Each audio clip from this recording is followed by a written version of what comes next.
blindfold on and the blanket. Her demeanour has been very good in more recent engagements.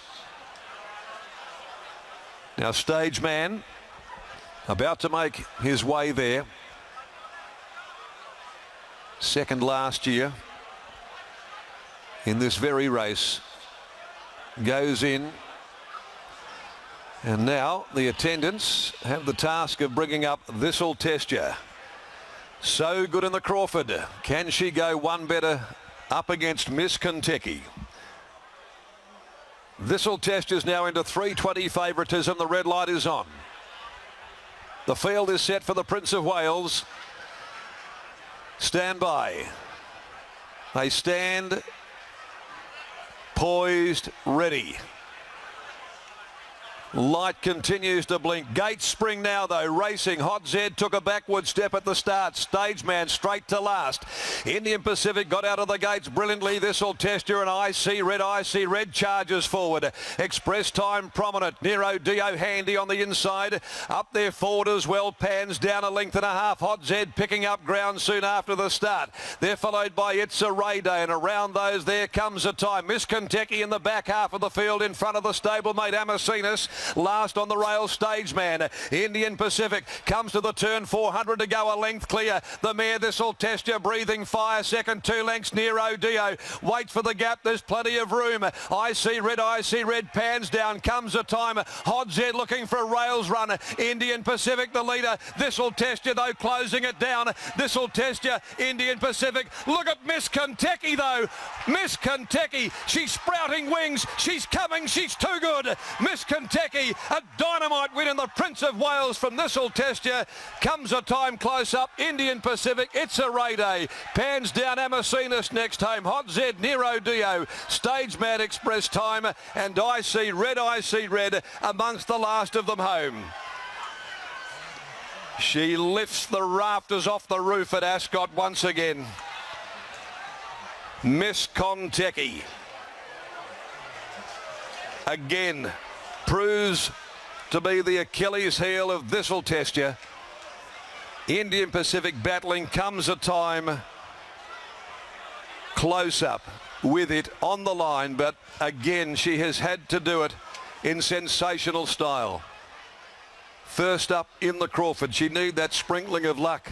Carberry has taken that out of the equation by virtue of the barrier and had to go back, but she has got a dynamite turn of acceleration, and she's delivered it this afternoon to make it a Crawford Prince of Wales back-to-back double.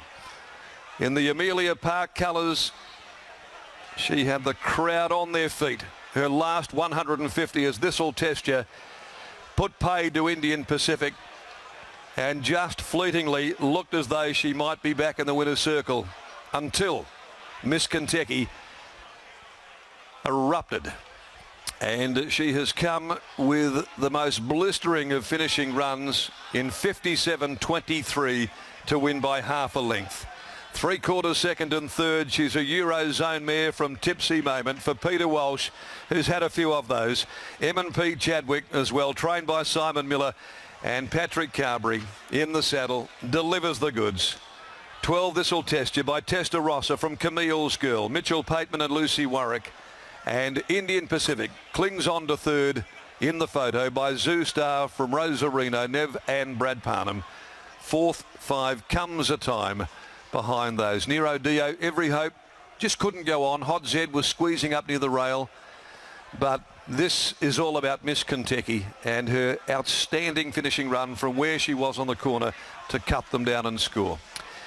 And so she now adds that to her tally of 16 starts to now have recorded 11 wins and 3 placings. 11 from 16. Just extraordinary, this mare, Miss Kentucky, and of course continues the fabulous run the team at Amelia Park are enjoying. They'll be back on Tuesday, Cup Day, with Amelia's Jewel, the superstar filly in the Burgess Queen. The Host Masters Asian Bow is next. The emergencies come out. Scott Embry's down amongst the connections here, including part owner in Peter Walsh. Simon Miller about to make his way to the yard as well. And that was just nothing short of breathtaking, Scotty. Absolutely, Macca, and they've run time too, 57.23, half a length by 3/4, and you could see at the top of the straight she was tracking into it, 3-deep cover, and she just looked like she was about to explode. And when Patrick Carberry took the handbrake off, that's exactly what she did, Simon. That's probably a better win than even first up. Yeah, I agree. But honestly, she's a much better filly when she can have clear air. And I know she's won 3 times from barrier 1, but knowing her and how quick her change-up gears are, I think the other reason why she won a fortnight ago was when the gap appeared. She had that quicker turn of foot to get through. I think if someone else didn't have that, they'd probably labour and then the gap shut. So yeah, it's no surprise to see what she did today out wide, because she's just... I honestly thought I could win the Winterbottom last year until she stood on a shoe and it was game over. What about this year? I suppose now that you see her win from barrier 1, takes the gap, see her win out wide, when you get to a barrier draw, it takes a bit of pressure off. It does. I'd still love out wide with her, still love it. So, but just a little cheerio to Chatty. He couldn't make it today, but he sent Patricia in and the whole team there. They're out there now, and yeah, it's pretty cool. What about Walsh's Amelia Park colours? Imagine that we were talking about Miss Kentucky not being the most talked about horse in those colours. Amelia's Jewel goes around on Tuesday. How's she come on? Yeah, her resilience is what I'm probably in awe of right now. She was forward enough to win, but had heaps of room for improvement. But I had to give her a bit of fast work yesterday, which I honestly didn't think I'd need to from the quick backup. Yeah, it's just how much she's come on, and I rang Pete Friday after she did a bit of work, and we just discussed like where she's at. And the funniest thing was at the end we'd hung up and he sent me a text 10 minutes later and he said, "How good are we going? We just spent 10 minutes talking about Amelia's Jewel and we got the favourite in the Group 3. We never spoke about her." And it was when we didn't, and I was like, God, it's amazing. That's the depth of his team. She ticks the box today at weight for age over 1,000. Gut feeling, 1,200 metres Winterbottom Stakes Day. Yeah, I haven't got a problem with 1,200. And if anything, she's a lot stronger now than what she was 12 months or 18 months ago.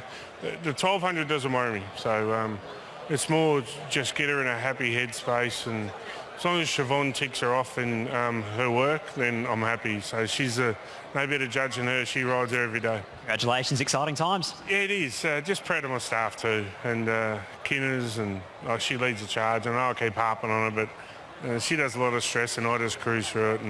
And also to the farm, you know, they've done a good job with her and brought her up and makes everything easy. Another heavy hitter is Patrick Carberry. Here he is with Michael Heaton. Well, Pat, she did it up the fence last start. She's 3-deep with cover down the middle part of the track today. She's just a dynamite 1,000-metre mare, isn't she? Yeah, she is.